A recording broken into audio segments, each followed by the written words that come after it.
Candle எரியுதுல. ஆமா ஆமா அதான். அவ்வளவுதான். ஏய் நீட்டா ஒரு வீடியோ போட்டு டக்குன்னு எடுக்கவா? ஊதுப்பா.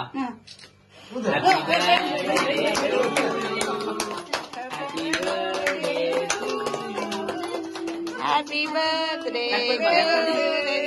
போன வருஷம் நாங்க புடிச்சு கட் பண்ண வச்சோம். இந்த வருஷம் அவனா கட் பண்ணுவான். Happy birthday. பாதிய காணுங்க. ஏய் இருக்கு. இந்த கேப்பா அது அந்த மெழுகு ஒரு பீஸ விட்டு. ஏய் அதுக்கு கரெக்டா போட்டோ எடு. வீடியோ ஒரு போட்டோ. சொல்லு. சிரி சிரி. மீனை உனக்கு வாங்கி விட்டு. ஏய் இப்ப கரெக்டா எடு வீடியோ. அதுல லைன்ல இருக்கு. கட் பண்ணிட்டு பண்ணு.